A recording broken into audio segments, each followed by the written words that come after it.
तो होली यानी रंगों का त्योहार। लेकिन क्या हम जानते हैं कि इस त्योहार के पीछे एक कितनी शक्तिशाली कहानी छिपी है? एक ऐसी कहानी जो आज भी हमें बहुत कुछ सिखाती है। ये कहानी है अटूट विश्वास और अहंकार के टकराव की। प्रहलाद और होलिका की कथा। चलिए आज इस प्राचीन कहानी को समझते हैं। जरा सोचिए, क्या होता है जब एक ऐसी ताकत जिसे कोई हरा नहीं सकता उसकी टक्कर हो जाए एक ऐसी भक्ति से जिसे कोई झुका नहीं सकता। बस यही एक सवाल इस पूरी कहानी का दिल है।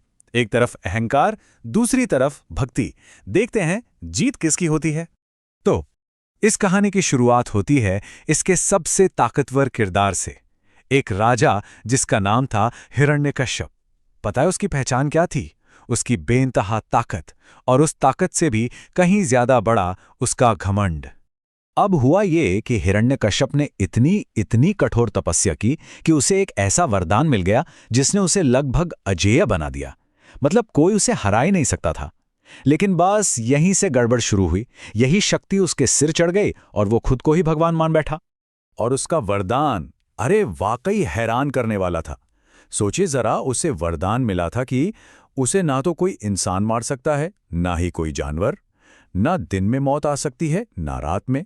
ना जमीन पर, ना आसमान में। ना घर के अंदर, ना बाहर। और तो और किसी भी हथियार से उसकी मौत नहीं हो सकती थी। अब इतनी शर्तों के बाद उसे तो यही लगा ना कि वो अमर हो चुका है।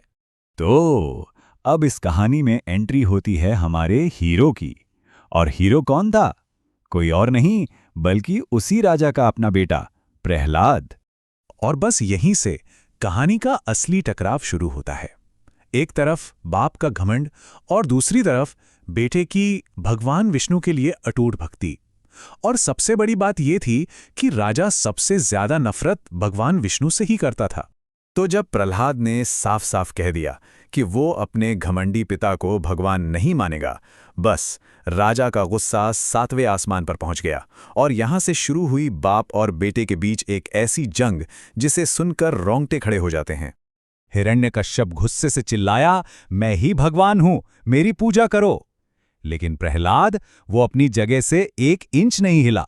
उसकी भक्ति अटल थी और बस उसके इसी ना ने उसकी किस्मत का फैसला कर दिया। राजा अब गुस्से में इतना अंधा हो चुका था कि उसकी क्रूरता की कोई हद नहीं रही। उसने प्रहलाद को मारने के लिए क्या कुछ नहीं किया। उसे जहर दिया गया, विशाल हाथियों के पैरों तले कुचलवाने की कोशिश की, जहरीले सांपों से भरे गड्ढे में फेंक दिया, यहां तक कि एक ऊंची चट्टान से नीचे धकेल दिया। लेकिन हर एक बार प्रहलाद की भक्ति ने उसे बचा लिया, एक चमत्कार की तरह। अब जब सारे के सारे तरीके फेल हो गए ना, तो राजा ने अपनी बहन होलिका के साथ मिलकर एक आखिरी और सबसे भयानक प्लान बनाया।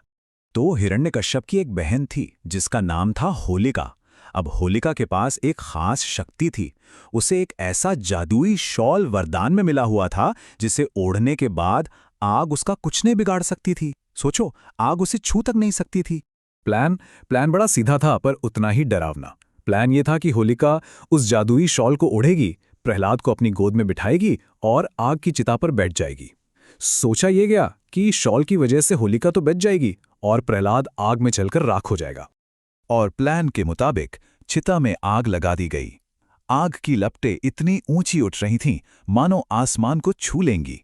उस वक्त सबको यही लगा कि अब प्रहलाद का अंत तय है। लेकिन तभी एक ऐसा चमत्कार हुआ जिसकी किसी ने कल्पना नहीं की थी। वो जादुई शॉल, उसने होलिका को नहीं बचाया। होलिका उस आग में जल गई, लेकिन प्रहलाद को एक खरोंच तक नहीं आई। ये शायद इस बात का सबसे बड़ा सबूत था कि जब आपको मिली हुई शक्ति का इस्तेमाल गलत काम के लिए होता है तो वो शक्ति भी आपका साथ छोड़ देती है। एक बार फिर प्रहलाद की भक्ति जीत गई। और कहानी का यही हिस्सा, यही अनोखा मोड़ हमें सीधे उस त्योहार से जोड़ता है जिसे हम आज भी इतने धूमधाम से मनाते हैं। जी हाँ, यही वो वजह है कि आज भी होली से ठीक एक रात पहले होलिका दहन की परंपरा निभाई जाती है। वो आग, वो सिर्फ लकड़ियों को नहीं जलाती, वो असल में बुराई के अंत और अच्छाई की जीत का प्रतीक है। तो आखिर इस पूरी कहानी से हमें सीख क्या मिलती है? सबसे पहली और बड़ी सीख तो यही है कि अच्छाई की हमेशा जीत होती है, भले ही बुराई कितनी भी ताकतवर क्यों ना हो। सच्ची भक्ति के आगे बड़ी से बड़ी शक्ति भी घुटने टेक देती है। घमंड का अंजाम हमेशा बर्बादी ही होता है। और हाँ, भगवान से मिला वरदान भी अगर गलत नियत से इस्तेमाल किया जाए तो वो भी बेकार हो जाता है। और आखिर में एक सवाल छोड़ जाती है ये कहानी। सोचने वाली बात है ना कि कैसे हजारों साल पुरानी ये गाथाएं आज भी हमारे त्योहारों में जिंदा हैं और उन्हें एक गहरा मतलब देती हैं।